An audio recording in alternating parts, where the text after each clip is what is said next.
우리는 삶을 살아가면서 웅덩이와 같은 수렁과 같은 그런 곳에서 이렇게 빠져서 힘들어할 때가 있습니다. 특별히 오늘 이 기가 막힐 웅덩이나 수렁도 정말 힘들어요. 근데 이 웅덩이와 수렁이 어떤 웅덩이고 어떤 수렁이냐면 바로 기가 막힐 웅덩이다 이렇게 얘기해요. 기가 막힐 수렁이다 이렇게 말씀하고 있습니다. 여기서 기가 막히다 하는 말은 히브리어로 샤운이에요. 샤운. 이 샤운이라고 하는 말은 샤아라고 하는 동사에서 유래된 건데 끔찍한 소름 끼치는.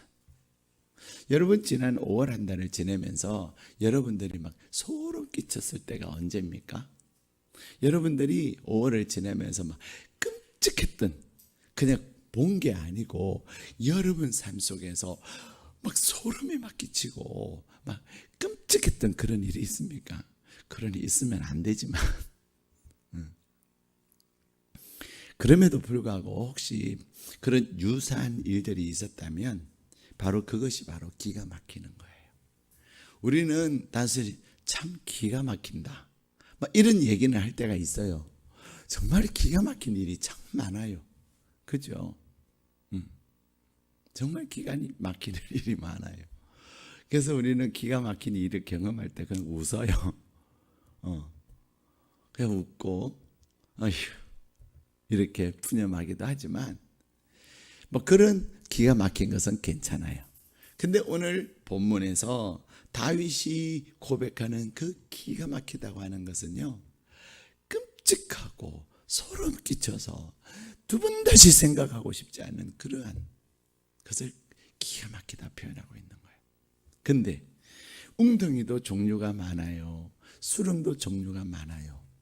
근데 이 다윗이 경험했던 수렁과 웅덩이는 어떤 수렁과 웅덩이예요? 끔찍했고 소름 끼쳤다. 다시 말하면 이 말은 도저히 헤어나올 수 없는 그런 절망적인 상황을 의미하고 있는 것입니다. 근데 중요한 것은 우리의 삶 가운데서 이런 웅덩이와 이런 끔찍하고 이런 소름 끼치는 그러한 수렁을 경험할 때가 있다는 것입니다. 근데 오늘 본문의 말씀에 보면은 우리 1절 말씀 우리 같이 읽겠습니다. 시작. 내가 여호와를 기다리고 기다렸더니 귀를 기울이사 나의 부르짖음을 들으셨도다. 아멘. 자, 여러분 기다림이라는 게 쉬워요, 어려워요? 어려워요. 어제 저녁에도 이제 우리 가족과 함께 자전거 타기를 갔어요. 자전거 타기를 하고 이제 보통 늦으면 교회에서 우리가 배달을 해서 음식을 먹었는데 그렇게 늦지 않아서 바로 식당으로 가자 그랬어요. 저는 어저께 함께 자전거 타기에는 참여를 못했어요. 그러나 같이 밥은 먹어야 되기에 이제 제가 식당으로 먼저 가가지고 뭐 했을까요? 기다린 거죠. 전화를 해도 전화를 안 받아요. 받기 어렵겠죠. 자전거 타고 있으니까. 근데 그 짧은 기다림도요 참 길었어요. 제가 한 15분 기다렸던 것 같은데 그 기다림도 길었어요. 근데 그 기다림은요 하나도 힘들잖아요. 그냥 마음만 언제 올까, 왜 전화는 못 받을까, 그 정도였어요. 근데 오늘 본문에 이 다윗이 기다렸던 것은 어디에서 기다렸냐면 끔찍하고 소름 끼치는 웅덩이와 수렁에서 기다렸다는 거예요. 어제도 말씀드렸지만 기다린다고 하는 것은 뭐 하는 거라고 말씀드렸어요? 기도하는 거다. 우리는 삶을 살아가면서 기다림의 순간들이 참 많이 있습니다. 근데 여러분 기다림은 뭐 하는 시간이라고요? 기도하는 시간이다. 우리 한번 따라 하실까요? 기다림은 기도하는 시간이다. 기도하지 않는 10분, 기도하지 않는 15분, 그 시간은 정말 1시간 같아요. 그런데 기도하는 하루, 기도하는 한 달, 그 시간이요 얼마나 쏜새같이 지나가는지 몰라요.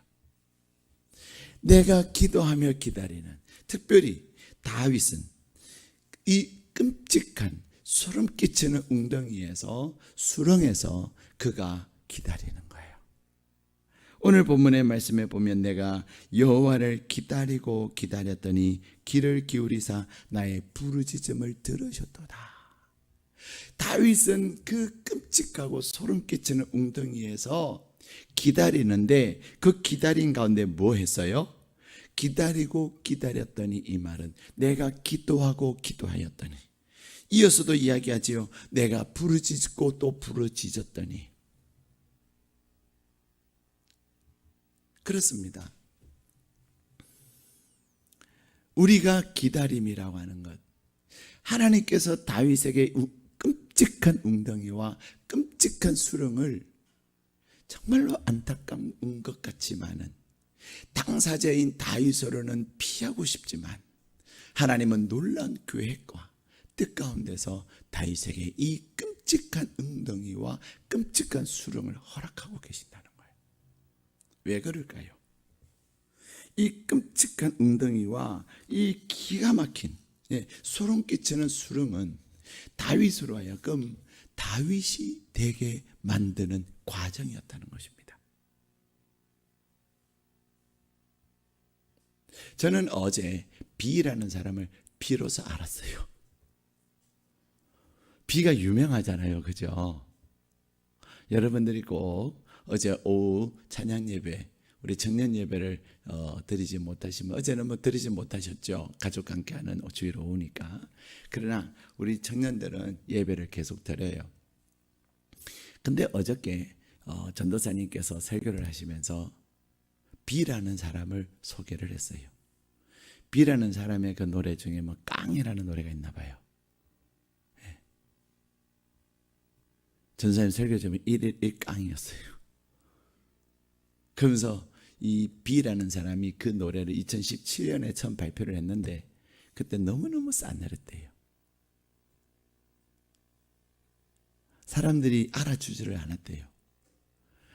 야심의 곡, 야심찬 그 곡을 그가 발표를 했음에도 불구하고 오히려 그는 더 절망할 수밖에 없었고 외면당할 수밖에 없었던 비였다는 겁니다. 그런데 그 노래를 발표하고 실망스럽고 절망스럽고, 특히 연예인들은요 뉴스에 한마디 한마디 일희일비하는 거 아세요? 뉴스는 그냥 이 자신들의 그 팬들의 댓글에 한해서 일희일비합니다. 근데 이 비가 발표한 그 노래의 댓글이 10만 건이 넘었대요. 언제? 최근에서야 비로소. 근데 그 3년여 동안 비가 뭘 했냐? 그는 몸부림치며 노력했다는 거예요. 그의 끔찍한 수렁과 그의 소름 끼치는 웅덩이에서 그는 절망하고 낭망한 것이 아니라 오히려 그는 더 부단히 몸부림치며 노력했다는 거예요. 그래서 저는 비, 그래서 사람들이 비하는구나. 아닐 비였지만 그는 비로소 비가 된 거예요. 사람들이 외면했지만 그에게는 비로소 비가 된 거예요. 그렇습니다. 우리의 삶의 웅덩이와 수렁은 우리는 원하지는 않습니다. 다윗 또한 원치 않습니다. 그럼에도 불구하고 하나님은 다윗이 되게 하기 위해서 그에게 이 수렁과 끔찍한 소름 끼치는 웅덩이를 허락하셨다는 사실입니다. 무엇 때문에? 하나님은 다윗을 변화시키는 과정이었습니다. 여러분, 소년 등과라고 하는 사자성어가 있습니다. 이 소년 등과라고 하는 이 사자성어는 무슨 뜻이냐면 어린 나이에 급제를 하여 높은 자리에 오른다라는 그런 의미예요. 여러분, 소년 등과 어린 나이에 과거에 급제하여 높은 자리에 오르는 일은 좋은 일이에요, 나쁜 일이에요? 우리는 얼마나 좋겠어요, 그죠? 막 신동하면은 막 TV에 나오고 난리가 나요. 근데 TV에 나온 천재라고 했던 사람들, TV에 나왔던 유명했던 세상에 6살짜리가 이렇게 영어를 막, 또 10살짜리가 이렇게 막 계산을 막 이래가지고 난리가 났는데, 그분들이 20년 30년 후를 보면요, 세계를 깜짝 놀라게 한 사람들이 거의 없더라는 거예요. 소년 등과예요. 왜 소년 등과가 좋은 이야기가 아니라 우려가 되고 염려가 되는 말이냐면, 어린 나이에 급제를 하면 오히려 그렇게 한 사람 치고 좋게 죽은 사람이 없다는 거죠. 네. 그래서 사람의 인생의 불행 중에 첫 번째 불행을 뭐라고 말하냐면, 사람들은 소년 등과다 이렇게 얘기합니다. 불행이래요. 여러분의 자녀가 중학교 3학년 나이에 대학을 졸업하고 고3 나이에 박사학위를 받는다면 이거는 경사예요? 안 경사예요? 불행이에요? 난리가 날 거예요. 현수막 붙일 거예요. 제가 가끔 우리 청년들이나 학생들 그래 얘기를 해요. 너 이렇게 해. 너 이게 되면 우리 교회 현수막 붙인다. 옥상에 현수막 크게 붙인다. 막 그런 얘기를 해요.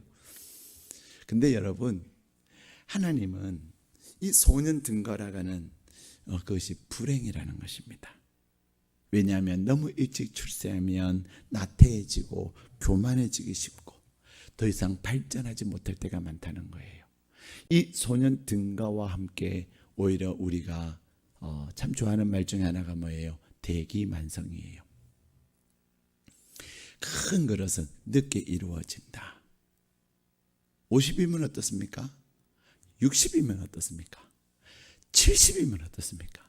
80의 꿈을 이룰 수가 있는 거예요. 그런데 왜 하나님께서 다윗에게 이 끔찍하고 소름 끼치는 웅덩이와 수렁을 허락하셨냐는 거예요. 그것은 다윗을 변화시켜서 다윗을 다윗되게 하신 줄로 믿습니다. 내가 스스로 이 끔찍한 웅덩이와 소름 끼치는 수렁을 택하지는 못하지만은, 그것을 택하는 사람은 없지만, 내 삶 가운데서 나에게 주어진 소름 끼치는 수렁과 끔찍한 이 웅덩이 속에서 내가 처해 있다면 무엇을 할 거냐는 겁니다.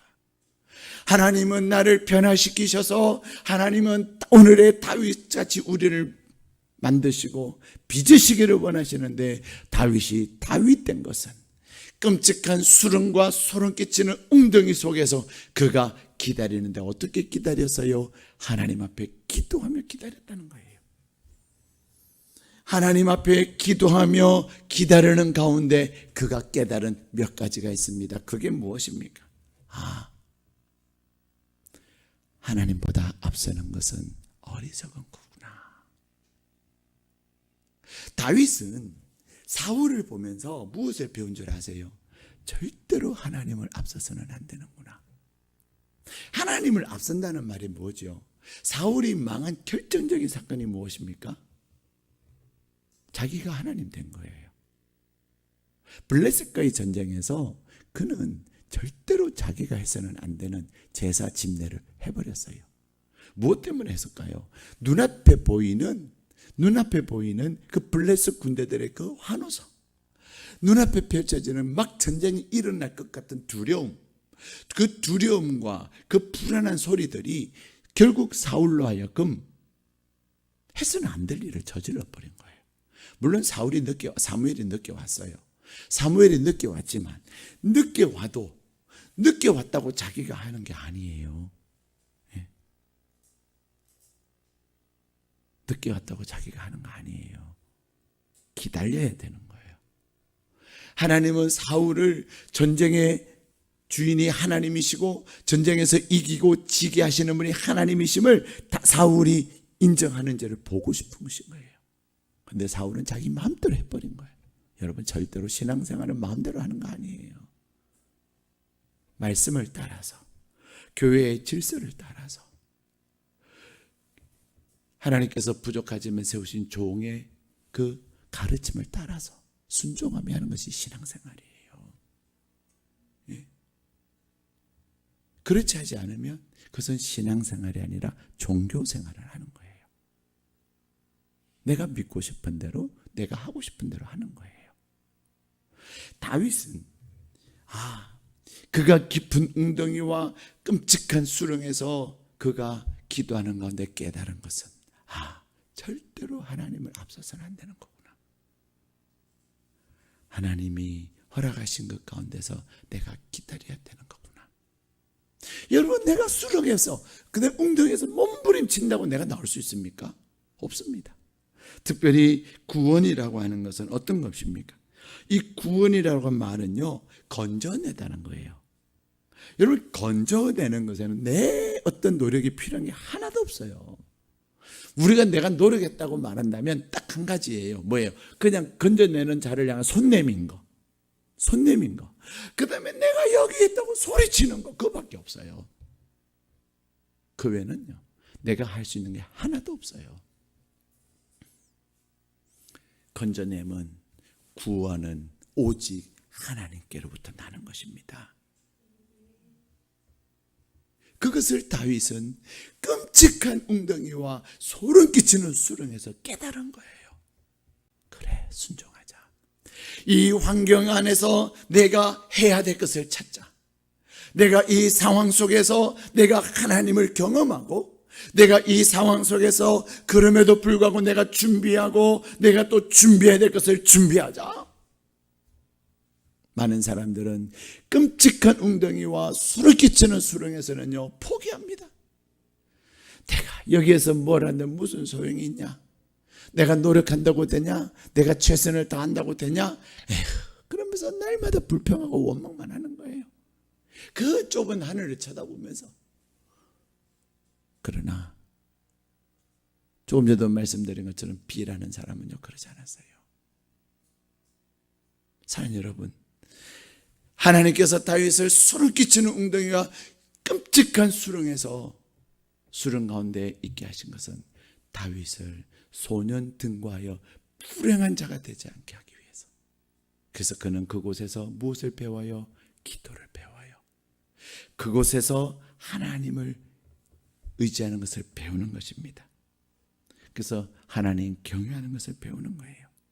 뿐만 아니라 그의 수렁과 그의 웅덩이는 그는 기다림으로 사람을 얻는 것을 배워요. 그가 유다의 왕으로 등극합니다. 사울이 죽고 나서 이제 유다의 왕이 되었지만 7년 6개월이라고 하는 긴 시간 가운데서요, 다윗은 또 기다리고 기다려요. 7년 6개월의 시간이 지나면서 그는 비로소 온 이스라엘의 왕이 되는 것입니다. 근데 그 7년 6개월 내가 그냥 이 조그마한 유다의 왕이 되려고 기름 부으셨나? 그러지 않았다는 거예요. 또 기다리고 또 기다리고, 기다린 가운데 부르짖고, 기다린 가운데 하나님의 은혜를 구했더니 하나님께서 도우시고 하나님께서 건져내시고 그의 걸음을 견고하게 하셨는데 결국 뭐 했어요? 3절 말씀 같이 읽겠습니다. 시작. 새 노래 곧 우리 하나님께 올릴 찬송을 내 입에 두셨으니 많은 사람이 보고 두려워하여 여호와를 의지하리로다. 아멘. 새 노래로 부르자 하나님 사랑을. 우리가 즐겨 부른 찬양 가사가 바로 여기에 하나님의 음성을 듣고자 기도하며. 그 찬양 아시죠? 사랑하는 여러분, 이 6월에 우리의 삶이 다시금 창궐하는 이 신종 코로나 바이러스의 깊은 웅덩이와 수렁이 우리 가운데 있을지라도 하나님이 여러분과 함께 하심을 기억하시기를 바랍니다.